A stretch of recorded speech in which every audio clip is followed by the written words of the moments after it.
At the time, there was no thought about blacks and black history and black Canadians. And we were talking about ice cream and yogurt, boneless beef, the GST. I mean, those were the big things. And here I come asking members to participate and to join with me in declaring February Black History Month in Canada. That was an uphill because it could have been negotiated differently if the chair of the caucus had taken it and negotiate with the other House leaders, but he said they wouldn't think that's important. So I had to do it myself, which made it difficult. I had to talk to one by one by one by one. Much has been written in journals, papers, and books by a significant group of academics and authors about feminism and the equality movement. And there's a growing inventory of productions about women in Canadian life. We want to add more. The Women's History Project is a nonprofit organization launched in 2022. Our ambition is to promote and showcase women in Canadian history.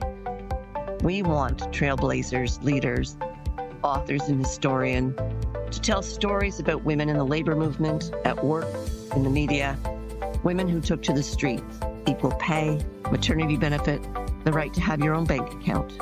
We want to get women who are still living to recount their challenges and campaign.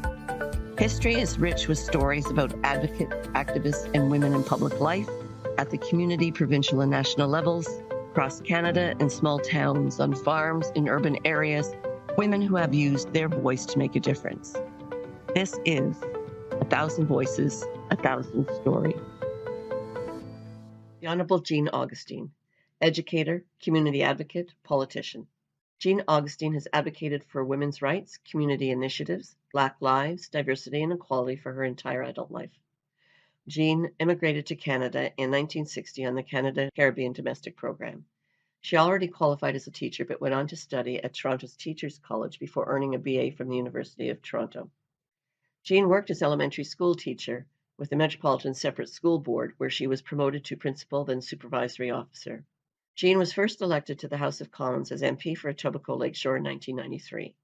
She was Parliamentary Secretary to the Prime Minister and then Minister of Multiculturalism and the Status of Women, the first Black woman to serve as Minister of the Crown, and she was 3-time Chair of the National Women's Caucus. Following her retirement from the House of Commons, she became the first Ontario Fairness Commissioner from 2007 to 2015. She has served on boards including York University, the Hospital for Sick Children, Stephen Lewis Foundation, and the Harbour Front Corporation. She also set up the Jean Augustine Centre for Women's Empowerment, making use of her expertise to share knowledge and help support women. Jean is the subject of the 2022 documentary, Steadfast, the Jean Augustine Story. Jean Augustine, this is about your life, your story, and your work, those influences that attracted you first to Canada, and then as an educator in public service. You were born in Grenada and immigrated to Canada in 1960 when you were only about 22 years old. So tell us first about Grenada. Well, first of all, I am so very pleased to be doing this interview with you, Deborah. I know the good work that you and the department and all those folks, as my kids would say in the olden days, did to bring us to where we are today. Growing up in Happy Hill, St. George's, Grenada, I grew up in an extended family situation where there were lots of women around. I'm sure there were men, but I remember all the women around because they were the mothers, they were the mentors, they were the role models. At the same time, I went to a convent boarding school run by Irish nuns. And so the world was really open up to me as a young person. I was also an avid reader and read just about every book that there was in the library, in the St. George's Library, and had a good sense of the world.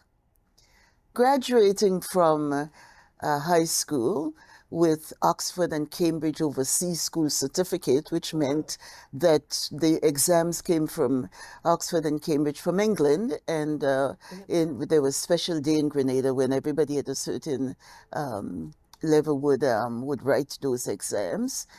And looking at what the future held for me as a young woman, I saw about 4 avenues. that I could be a teacher, Mhm.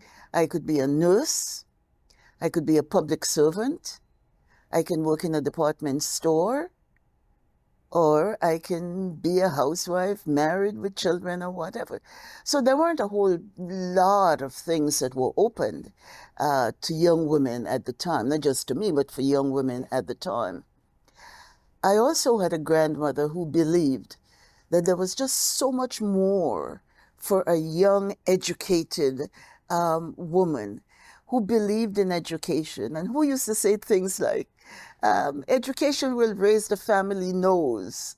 And for a long time, I didn't understand this education will raise the family's nose. But what she was saying is, we don't have much. We don't have much to do to support you in whatever endeavors, but with education, you can get yourself anywhere. Yes, absolutely. And so I started in education. I started with the pupil teacher system in Grenada, teaching with a master teacher who would come, because in those days there was nothing post-secondary on the island. If you wanted to be a teacher, you wanted to be a professional, you had to go away. And so a lot of the young people in Grenada and many of the Caribbean islands were going to the UK, were going to the US, coming to Canada, etc., for post-secondary. And as I said before, the families were making envelopes for the sons, because the sons were going to go there, their boys were going to go away and come back as a professional. And so I started looking at what was out there for me, and voraciously writing to all the universities, collected all the names. Of course, we didn't have Dr. Google and and all of No, of that course not. at the time. No, you But had to there put a were stamp on the books. envelope. There were books with names of universities and addresses of universities. So I was writing, for admission, and I wrote to quite a few, US and Canada, and was told that, I was qualified, I had admission, but I had to have my transportation, of course. I had to have my accommodation, my tuition, and show how I would maintain myself for the 3 or the 4 year program that I would want to take. And of course, there was no way I could do this. And so I continued working as a pupil teacher, making $7 a month. And Can't go far enough. and at the same time ensuring that my dream was not being diminished by the fact that I didn't have the wherewithal. I would say, I'd call it one blessed day. Someone told me about the fact that the Labor Department had a request from Canada for young women to come to work in the home of Canadian family. And if you work in the home of a Canadian family for 1 year, you can get landed immigrant status and you can remain in Canada. Nice. Well, of course, that's... Nice. I jumped at this together with many other friends. So we went and put our applications in, and there was a bit of a little kind of training program, if you wish, where they showed us, they had a mock-up Canadian home with a stove and That was that's one of the questions, is because once you left Grenada and you come to Canada, the climate is very different. yes, The lifestyle is very different. Yes. And you must have really needed to have that kind of support. What kind of supports did you have? when I came to Canada, I had some idea of what the country was like, because studying and taking that colonial education experience, you learned about kings and queens and wars and mountains and rivers and all of those. So I had a good kind of knowledge, not experiential, but knowledge, book knowledge. And so I knew about things like subways and, all of those things. You kind of knowing and through reading is one thing, but through experience is completely different. Because I remember when I landed, and it was, I think, the month of May or early June. I thought it was cold, whereas other people were just, Oh, wow. we were into the good summer weather now. And then some of the things one had to learn very quickly, the money. Yeah. One had to learn the transportation system, how you get from point A to point B. Luckily, the program was such that you were not left on your own. And you will find me kind of going back and forth in this discussion, because Canada at the time was supporting the Caribbean and the other areas coming out of World War II. There were all kinds of programs. Canada was building schools in the Caribbean. Canada wanted to assist the Caribbean with the unemployment of their young people. So this was all part of Canada's efforts.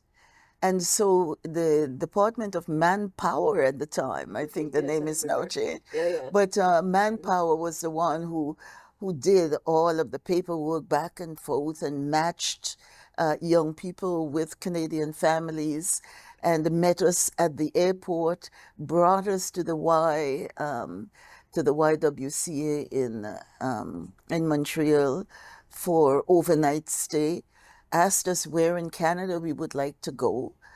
And then when those of us who selected Toronto put us on the train with a Manpower staff, brought us to Toronto, and at the office matched us with the families who were there waiting for us. So that was real service delivery. So that was a very different environment now. Exactly. Mostly on, third-party That's right. organizations Exactly. to provide those kinds of immigrant So services. so I was not on my own in terms of trying to find my way around.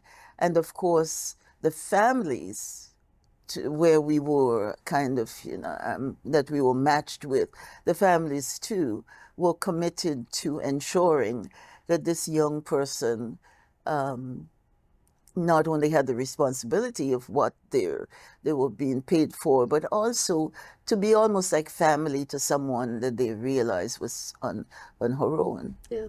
So you worked with the family, and then you were going to school. You were doing some university courses, I presume. There was part of that, or well, while I was working with the family, at the time, too, again, systems have changed and things have changed.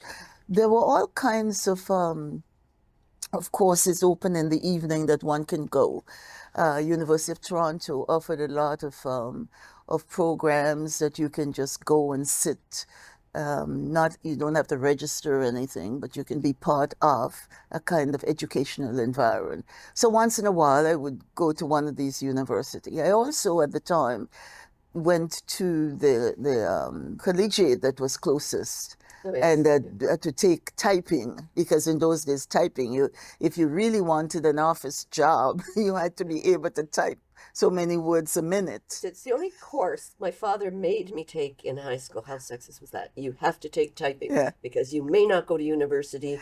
You're going to need a skill. Typing is a skill. Well, that's it. So I took typing. I used to go, I think, once a week for an hour to do, to take typing and to get some proficiency in that area, so that when I left the family, I would be able to work in an office.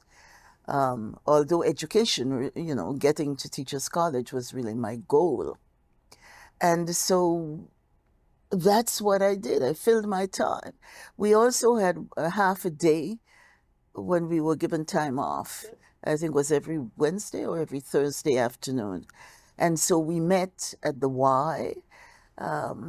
We met at the basement of the BME and AME churches. We found places where we would do each other's hair. And you said BME. BME churches? Yes. Black minority? No. BME church. BME, Black Methodist. Okay. Because Yeah, they actually use that term in the UK a lot. They yeah. talk about BME communities. No. There were the AME, the American Methodists, and there was the right, okay. British Methodists. Okay.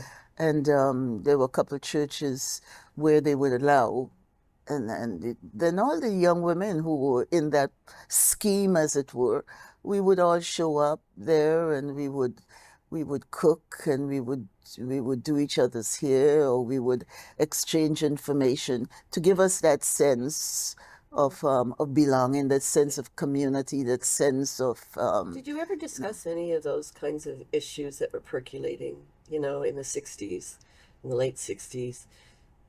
Any of those kinds of feminist issues, or was it just a matter of you were surviving, you were trying to find the friendships, you wanted, that network of friends, and it yes. was more of a Yeah. collegial. Well, it was important at the time. The Black community at the time, and the Black Canadian community at the time, were very much involved in those collegial, those sorority, those church groups, and looking at the interest of families and speaking for, the growth of families and the support. One of the early things was the fact that there weren't a lot of Black women engaged in a lot of activist things around. We were following I remember in the U.S., it was around the time of, the civil rights. Civil rights. It was all civil rights. It was the marching. It was the groups that were coming to Canada to raise funds. Canadians' engagement and involvement with, the Black movement in the U.S. So we were very much interested in that. The issue of apartheid and, again, organizing around that, the boycotts over the oranges, don't buy outspan oranges or South African wines, etc. So there was this activism that was going on at the time. Yet those of us, and people like myself, were looking at the paucity of things in the society that addressed the issue of Black women and their families. And so that we were looking at, for example, when that commission went across the country, looking for over 50 years ago. The Royal Commission on the Status of On Women. the status of women. Yeah. There weren't Black women on there, neither were the issues that concerned Black women addressed. And so it was always the things that were happening in the society, the social issues, the policies, and maybe some things that pertain to legislative seemed to me, for all women, and that as Black women, we were always running behind, how about us, how about us?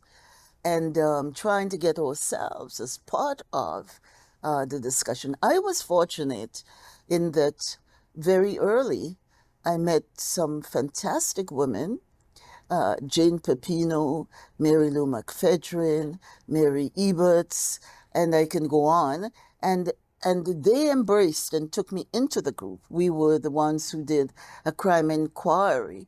We were the first ones to go out there in the city of Toronto and point at the violence against women, the abuse of women, what happened in at the High Park, where women were assaulted and whatnot. We came together and we started working on the whole issue of how the city could address the issue of violence against women.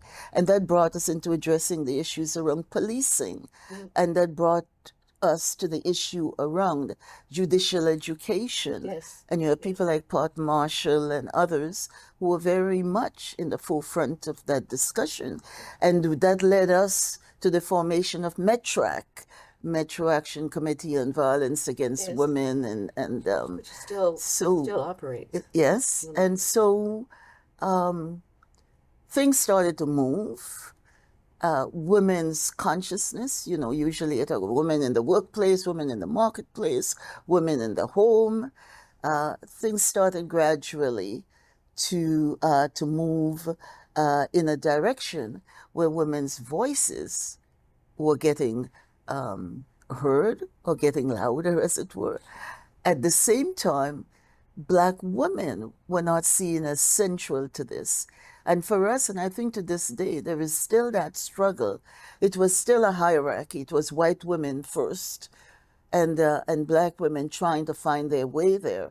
And there was always the whole business of white privileged women, and they would let one in, or they would let two in, or they would let some of us in, but not to get to the. I mean, we had organizations where you can see some of that. When the organization is run by white women and they're in the leadership, they get the funding, they were able to do things from coast to coast to coast. And as soon as black women started to be activists, to move themselves into the organizations, what happened is that white women draw back. White women, black women don't have the resources to carry, and so the organizations.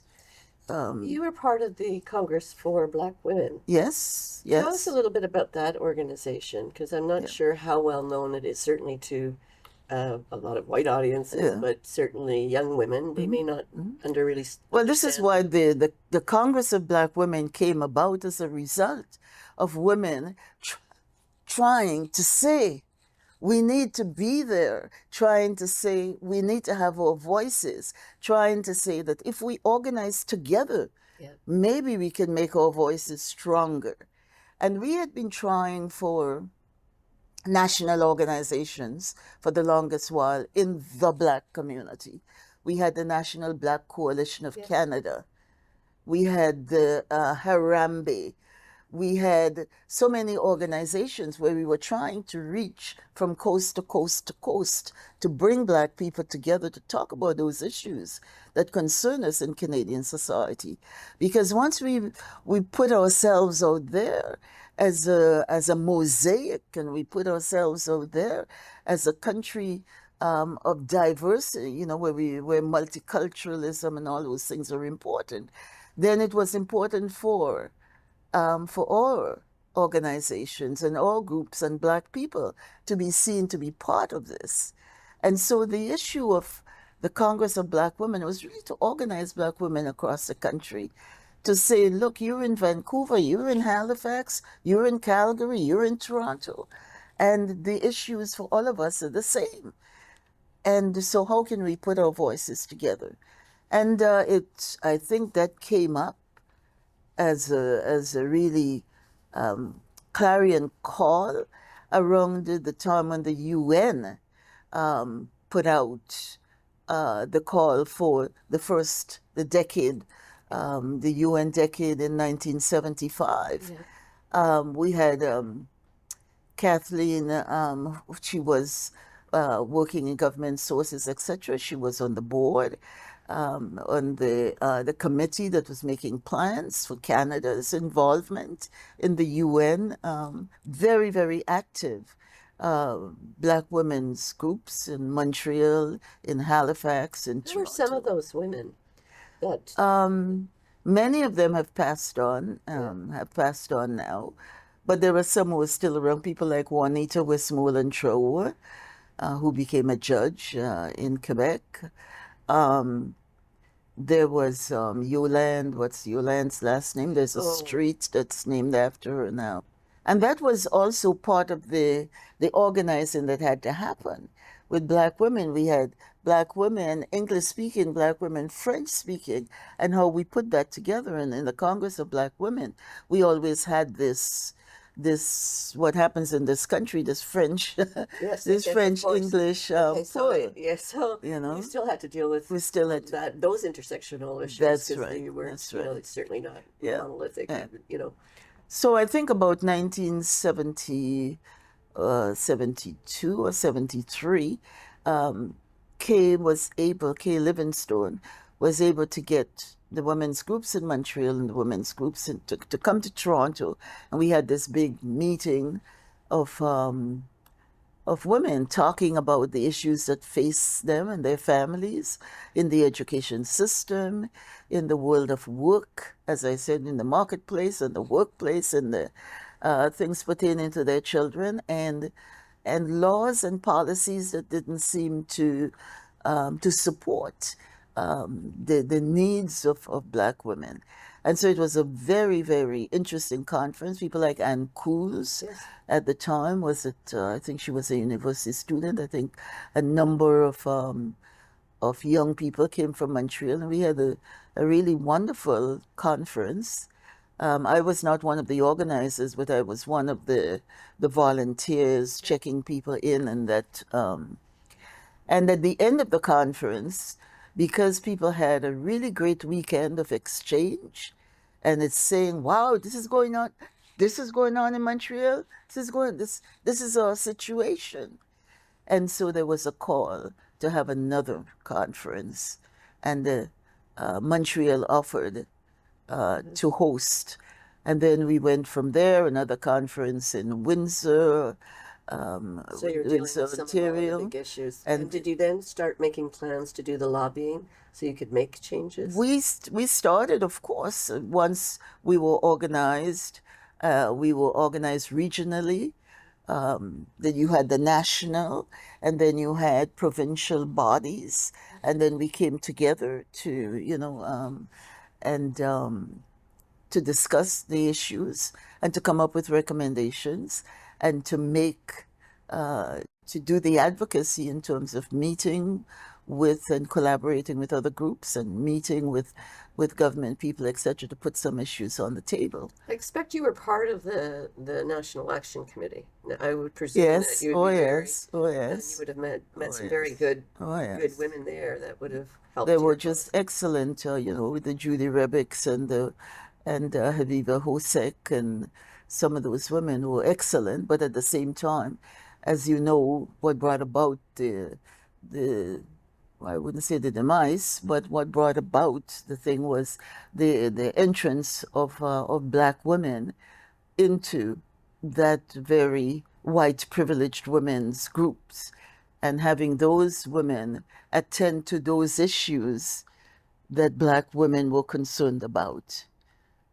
It was very difficult to have the conversation, as we would say today, let's have a conversation, to have the conversation, Yeah. because there was always a denial of what happened, what your experience is, what my experience is. And because we couldn't agree on what exactly how we could address those experiences, a lot of the advocates were very much activist in terms of wanting things to happen and wanting things to happen now, and not having the wanting to finesse things in a certain way and be polite in certain gatherings, or be quiet in the Interesting. face of parliamentarians Oh, okay. and others. And so it created, for a long time, I think we had this creation in terms of organizations. We had the white privileged women's organizations that's doing things and saying they're addressing Black issues, and Black women are saying, no, we are not. We're not the ones getting the jobs. We're not getting the promotional opportunities. We're not getting the entrance into the rooms where things are happening. We're not on boards. They're still talking about these are some of the issues Yes, that yes. racialized groups are still talking That's about. true. They're still talking about Yes, it. So yes, there may have been some advances, but not enough. No, it's There never is enough, and especially if you're an activist or an advocate, you want things to happen, and you want it to happen like today, like yeah, now. yeah. But it's interesting because then after, there was that period, and then you also you were in education, you were, a Yes, teacher, a yes, principal. So the education issues would have been really important to yes, you. yes. And there's always issues about, either inherent biases, the racism, how the poverty, my good friend, Michael Coteau would talk about, the area that he represents in Ottawa. And some all of those pretty Well, the serious thing is issues. that one of the big issues is the fact that we never had residential, like in the U.S., we didn't have residential pattern of living, so that you have a representative who represents these people. So we as a Black community and as Black women, we were scattered around, and we had different representation in the political arena. To get into Teachers College, I had my own struggle. Despite the fact that I had all kinds of admittance to McGill, to U of T, to all of the universities at the time, the US included, when I went for teachers, for the documents to sign up for Teachers College, I was told that I didn't qualify. I remember that Yeah, from that- your that is in- documentary. yes. You talk about that in your And so documentary. the whole issue of always having to prove yourself, always having to fight the system, to push against the system, and got to Teachers College, and I know that I was a good teacher, and my marks, my everything else were what it could be. But as I started teaching, I watched teachers who didn't have the wherewithal, they just came in to do the job and that was it. I see them being promoted to vice principal and moving up. And in the meantime, what I was doing was getting all of the, as my grandmother would say, all of the pieces of paper that was necessary. I was doing all the Ministry of Education courses. I was taking the new math. I was doing art, whatever, getting myself qualified. So by the time I presented myself for a vice principal's position, I had more than More than enough qualification. What ages did you teach? I was mainly grade 8. Okay. Mainly grade 8. But my first year, and I think it's important to say this, which was 1963 or 64, I had finished Teachers College. I had signed up with the Catholic board, and I was sent to the school. Then there was a nun who was the teacher, the principal of the school, and she gave me the grade 8 class, which I had asked for, and I took all the textbooks and whatever was necessary, and I went back to Grenada for a holiday. I came back. I spent maybe about 3 weeks preparing my chalkboard in those days. Yes. So I prepared, and the last week of August is when everybody goes in to get your classroom ready. When I got there, she met me at the door, and she said, "I'm sorry, but I got a man, a male teacher, and I had to give him the grade 8. The men don't want to teach the little ones," she said to me. And so I got grade 1. Oh.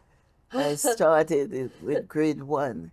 And in those days, there were no kind of numbers. I had 48 grade 1s. Wow. We had no kindergarten at the time, so they came almost tabula rasa. Yeah, I started school those years. I think I started school in 60. I think I was 61. I was in grade 1. Yeah. So after the education, and then now I don't know if this is a job on the side or as part of the community, but you also got into housing.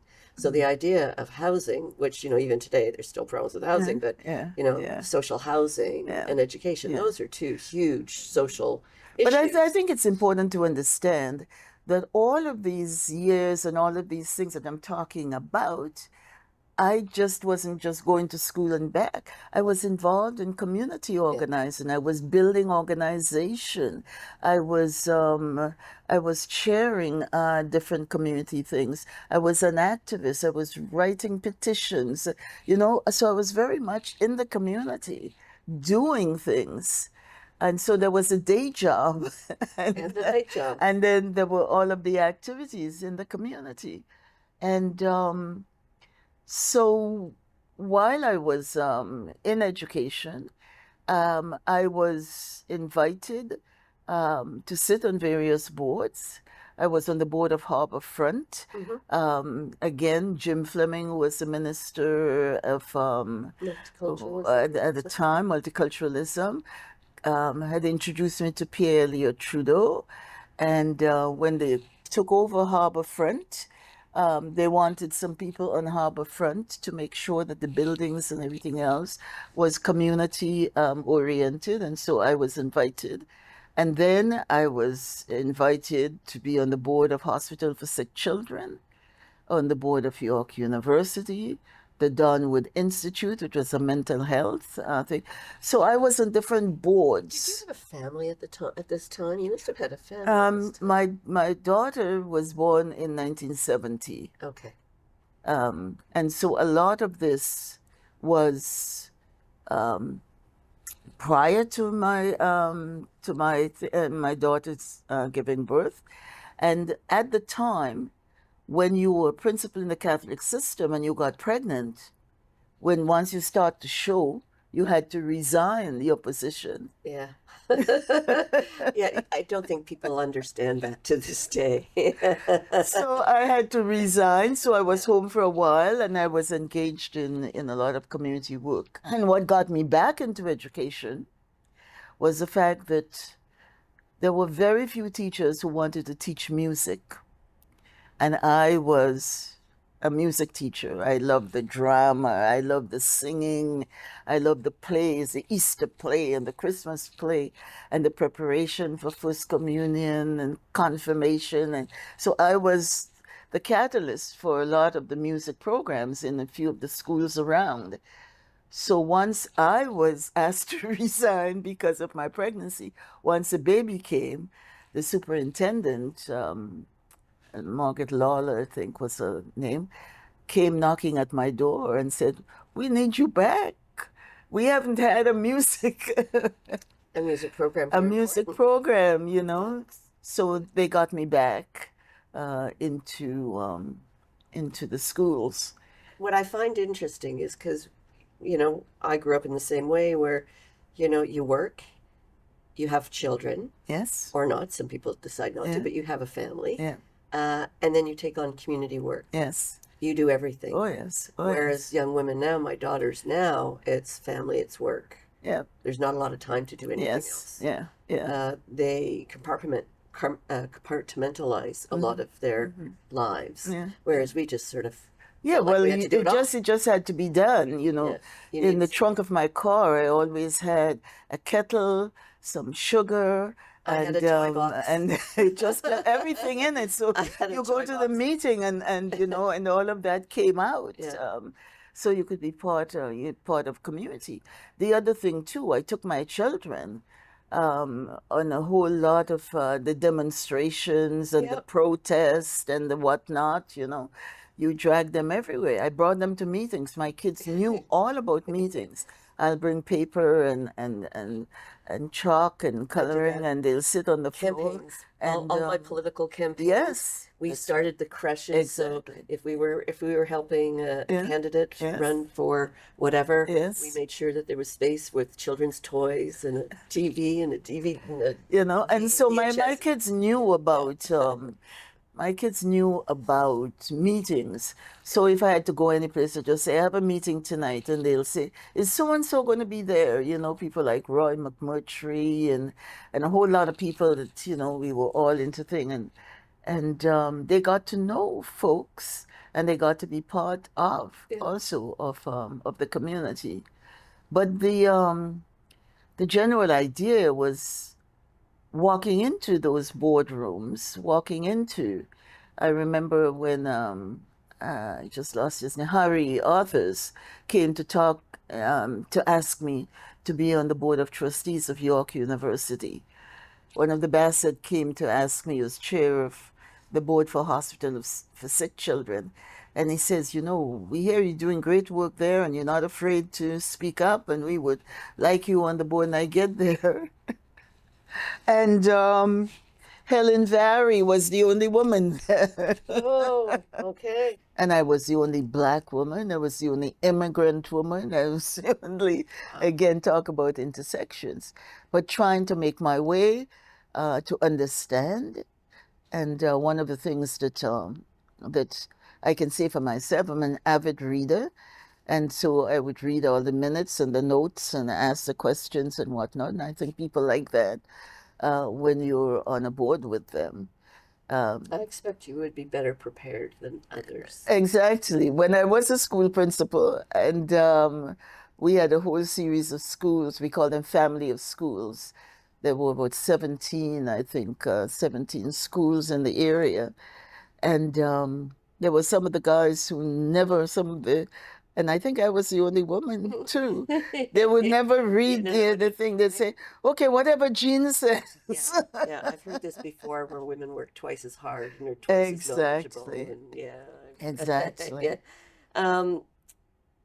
Now I want to talk about politics. I mean, what was the context or experience? Like, all of a sudden, you know, you're the candidate in Etobicoke Lakeshore Yeah. in 93. 1993. Yes. To go back a bit, I was sitting on these boards. I was also on the board of Status of Women. Yes. And I was appointed to that board shortly after that big blow up with Lloyd Axworthy Yes, and on the Status of Women, yeah. right? So on the Canadian Advisory Status and Status of Women, I was doing that while I was a school principal. We would meet Friday, Saturday, Sunday. So I would leave at the end of the school day, catch my flight to Ottawa, participate Saturday, Sunday, and I was back to Toronto for my school very early in the morning on Monday morning. I was on different committees of, you know, the Lucy Pippa was the chair at the time. Julia Earle would have been the minister. Yes. So I was in a committee that did some work on housing, women and housing. And so we had this big paper that we did on women and housing. And just around that time, there was a federal election. The Conservatives came in, That's right. and they did not reappoint those of us who were appointed by Trudeau. Right.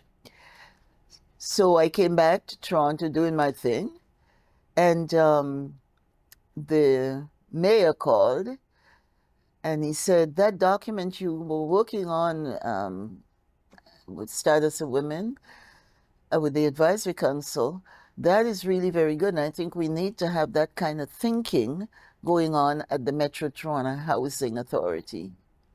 But what was really interesting about the Status of Women in those days and the Canadian Advisory Council on the Status of Women is their focus on policy and research. Yes. So it wasn't about giving out grants. That's right. It wasn't That's a program. right. Exactly. It was the policy, the research, and then we used to have little booklets where we summarized the issues that we were working on, summarize the recommendations. It was very organized, very research-based with some really good people. Connie Backhouse, well-known. And, you know, and a few well-known researchers at the time who were really supporting the work of the Advisory Council. Maureen O'Neill, who Yes. had been Yes. the coordinator for Yes. the Yes. Status of Women. Yes. When it Yes. really wasn't a department, it was just almost like a bureau, Exactly. an agency within Exactly. a department. Exactly. Yeah, And but she's always told me that. So, you know, we did really good work. So the city kind of knew, because I guess they must have been part of the research collection that was happening. Of course, with the new government taking over, that work got scrambled. So I was asked to sit on the board of Metro Toronto Housing. Interesting. And so I did that. The board met in the evenings. So it meant that I could do my schoolwork as a principal and attend the board meetings. At the time, it was really, really, it was a board that was where one side of the board was not speaking with the other half of the board. Oh, lovely. Right? And so as a result, I kind of could sit on either side because I just was not engaged in whatever the political squabble was. One side was very much what Haviva Hosek or Alvin Curlin, what the ministry kind of was putting out. The other side was John Sewell, yes, okay. right, Elizabeth Hayworth. So in 84, it was a conservative federal conservative government, but in Ontario it became a liberal government. Yes. So And after that, while I was there, then Bob Ray was now the premier. yeah, And what's her name? Evelyn Gigantes Yes. was my minister Yeah. at the time. So we started working, but it was very, very fractious. So at one point in time, it came to a head, and they decided that they were not going to renew John Right. Sewell's Appointment. appointment. And then I was asked to take the chair. Actually, the board, it seemed, decided that they would all go, but if the appointment of a new chair was not one that they wanted, and they all wanted me to be the chair. So I became the chair. But how can I do the chair and at the same time run a school? The Aviva Hosek went to the school board and negotiated a secondment for me. Oh, good. So that's how I was able to do Metro. Yeah, And at the same time, I had the school board, yeah, right? yeah. So the work went on, and we did really, really good work at Metro Toronto Housing. I had Oisy and some people engaged with me in terms of looking at the way the media was portraying people who live in public housing. Yeah. They were naming things like the projects. They were calling people's homes units. There was no security. You know, I brought a whole lot of changes to Metro Toronto Housing and got a lot of support from the government at the time to make the changes. John Tory, whom I had known when I was on the board of Harbour Front, because he was on the board of Harbour Front at the time, called me around 1992 sometime and said to me, I am going to be running Kim Campbell's campaign. Mulroney is going to be stepping down. Kim Campbell is going to be, I think, I'm going to be running Kim's campaign. I would like you to come with me. There's never been a black woman there, and you know the issues, and you can speak to the issues. So I kind of, laughed. I said, John, I am not conservative. In those days, I didn't have anybody's membership card walking around with. But I knew that I really was not, conservative in terms of my orientation. And so I said no. And then Bob Ray asked, and I said no. And then David Smith. He Stephen was LeDrew. Stephen LeDrew, and and a whole slew of them started kind of talking with me. And but what the clincher was, if not you, who? You've had the experience, you've been on boards, you've done this, you've done the other, you have blah, blah, blah. Then you are an ideal candidate. My name at the time too was also well known because of the Metro Toronto housing work. With that question, and the other was, what have you got to lose? If you lose, you still have the school board. Remember, I was on secondment, right? You can go back to your day job. Go back to your day job. And so I said yes. And that was 1992. When I said yes, Evelyn Gigantes at the time, who was really furious that I was now going to be running came to see me to say that I couldn't continue to be chair of Metro Toronto Housing, of course. because, the way it would look, etc., etc.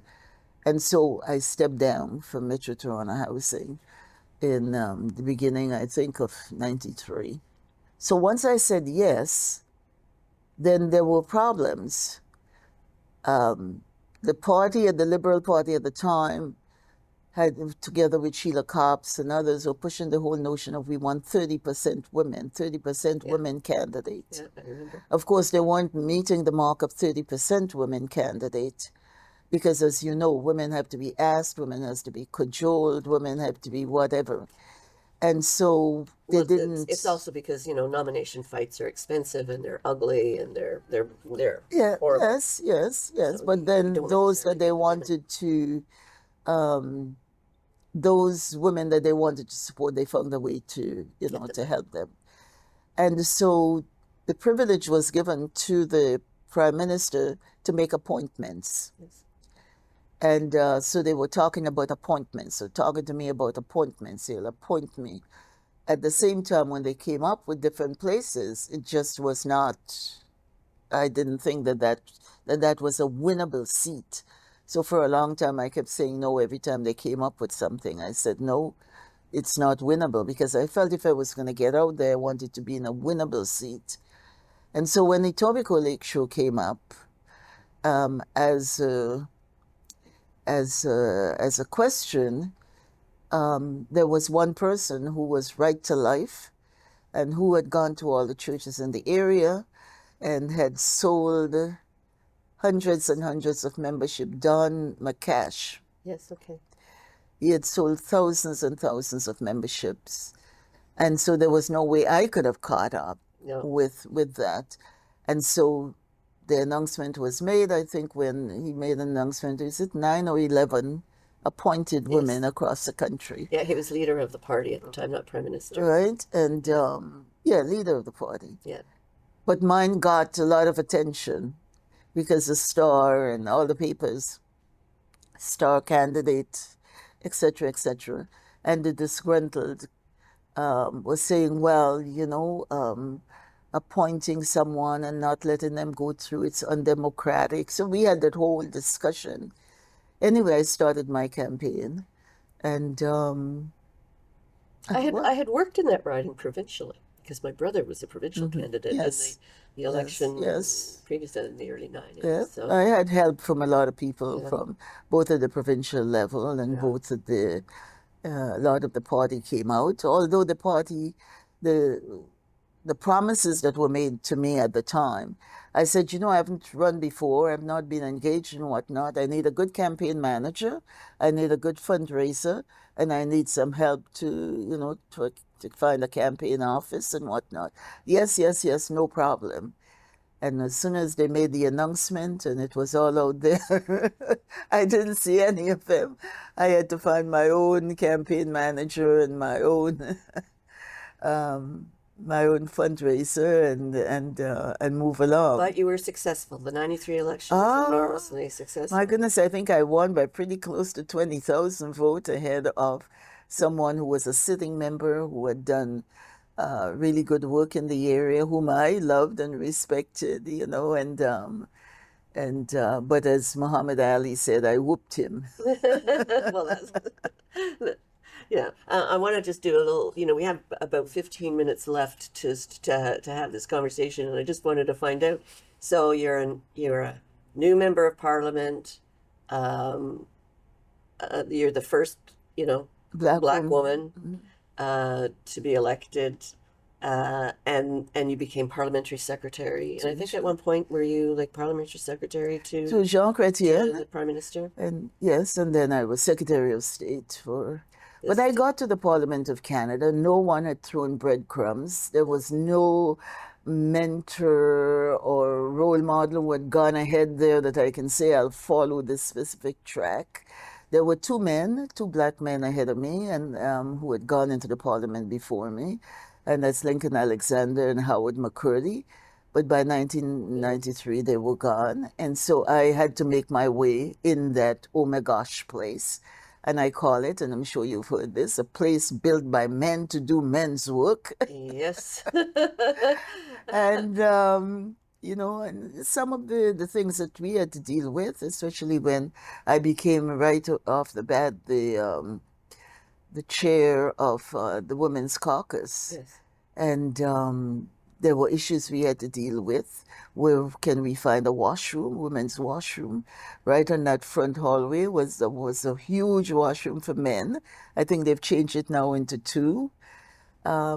We had to deal with a whole lot of things. But it was one of the first time, well, maybe for the Tories, but there was at least a good number of you. First of all, there was a Well, really that was the strong very, caucus. very first time we had that many women in the Parliament Yeah. of Canada. And you had some women there that had been in Parliament before. Sheila Copps was there for quite a while, so she knew her way around.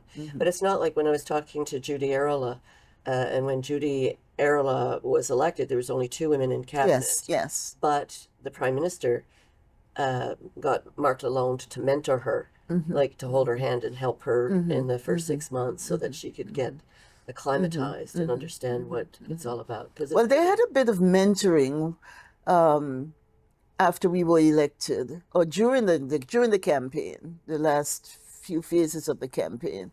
I was matched. It was called twinning. Yeah. I was matched with John Manley. Oh, yes. And we still have fun with that, you know. You say, that's my twin.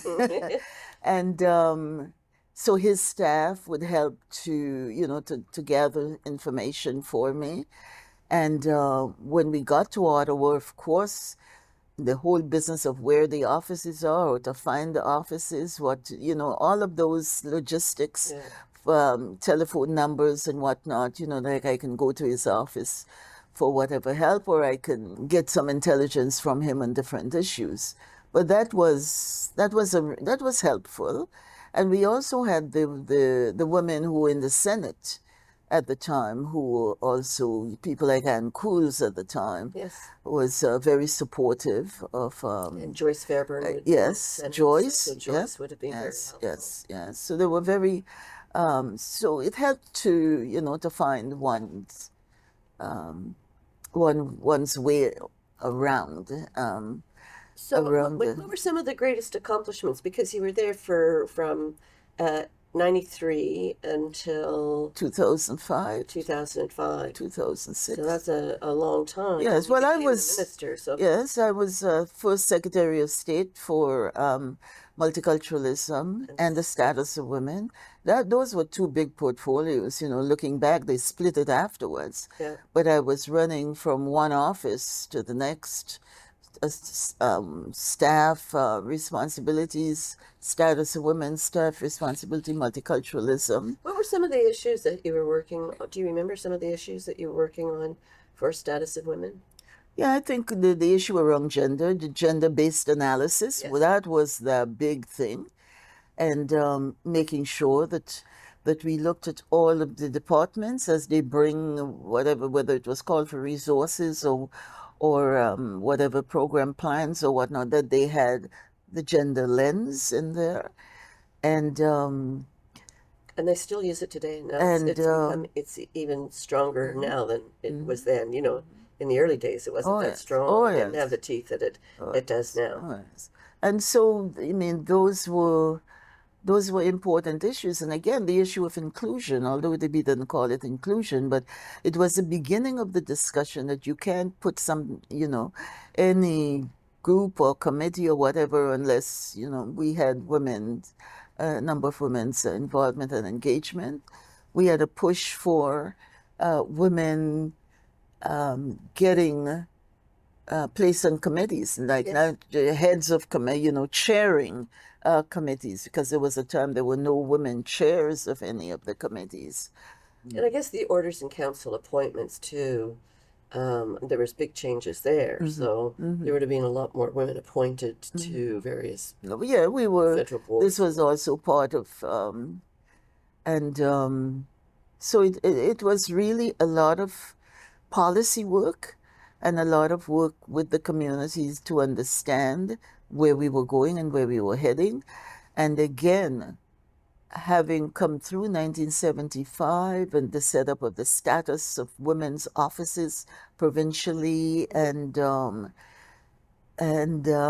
connecting with all of the status of women's provincial ministries, councils, and whatnot. And I think I chaired 1 or 2 ministers' meetings. The same with multiculturalism. I think I was the first and only to call national policing in a multicultural society.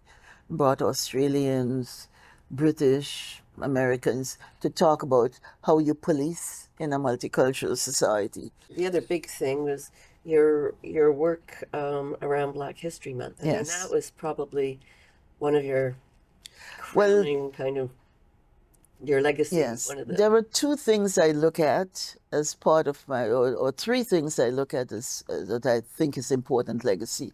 One is my motion to create Black History Month in Canada, because at the time there was no thought about Blacks and Black history and Black Canadians. And we were talking about ice cream and yogurt, boneless beef, softwood lumber, the GST. I mean, those were the big things. And here I come asking for some information to be provided to members and asking members to participate and to join with me in declaring February Black History Month in Canada. That was an uphill because I'm not too sure that people were ready for this, including my own caucus. Because it could have been negotiated differently if the chair of the caucus had taken it and negotiate with the other House leaders. He said they wouldn't think that's important. So I had to do it myself, which made it difficult. I had to talk to one by one by one by one by one. wow. And the other day I was telling some young people that story, and one young fellow said, "So why didn't you send them an email?" Yeah.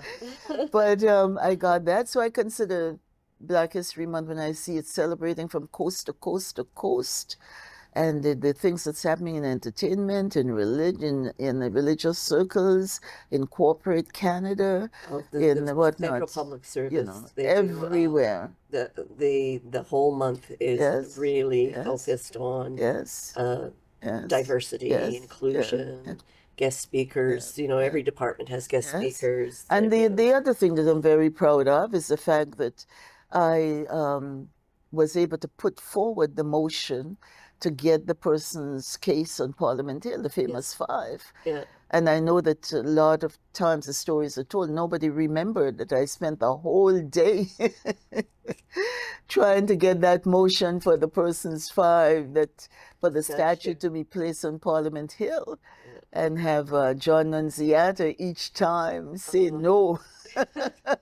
Yes, but you had a lot of allies. You had a lot of Oh allies. yes, oh You had yes, Jim oh Cox yes. was an ally. Marlene Catterall would have been an Yeah, ally. yeah, yeah, You yeah. know, there would have been yeah, a lot of yeah, allies. yeah. But you had to stand. You had to stand up. Yeah, the allies. You see, that brings me to another discussion I was in fairly recently, where I picked up that whole notion that it's nice to have allies. Allies stand on the side. Allies support you. Allies say, "Go, girl."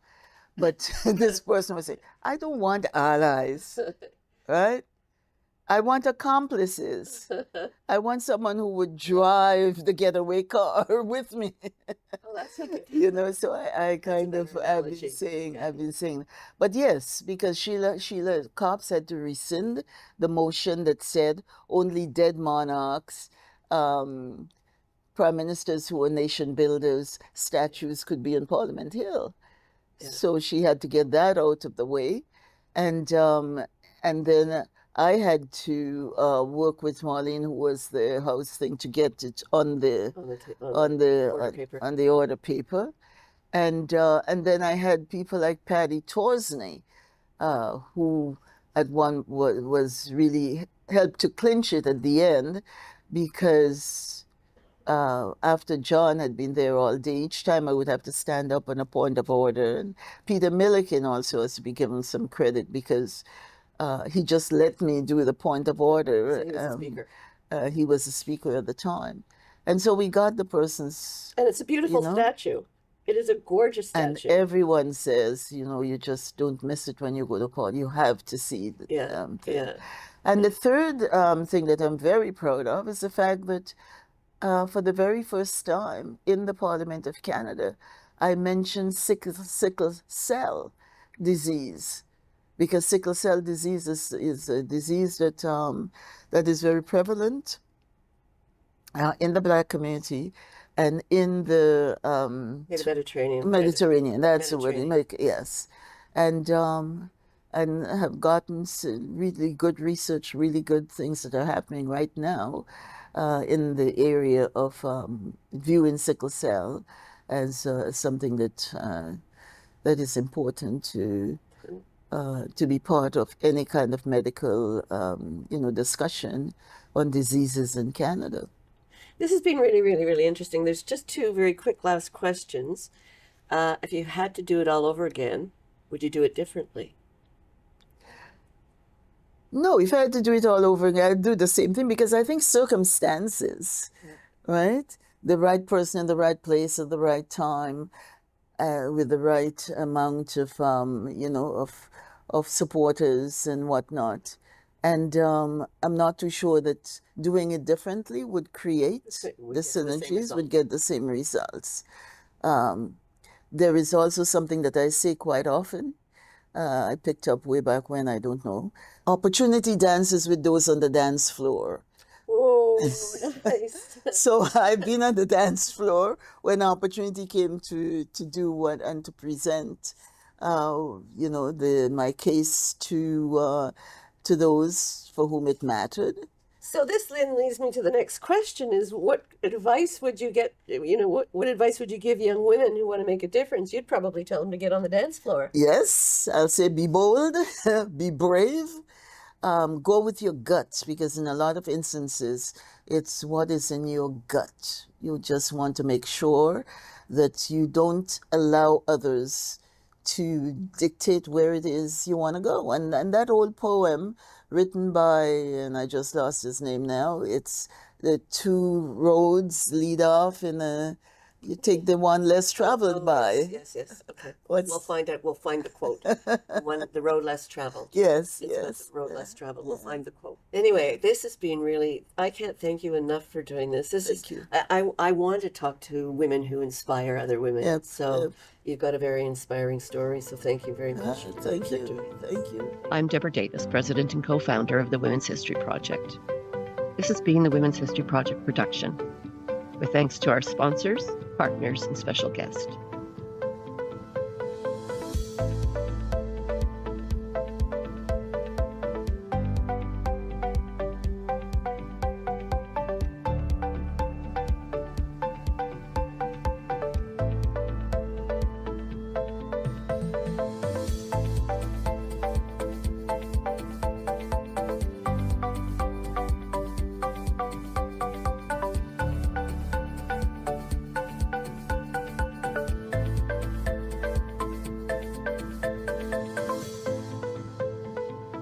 Please like us, follow us, subscribe, and share. You can find out more about our first season of 1,000 Voices, 1,000 Stories on our website, www.womenshistoryproject.ca.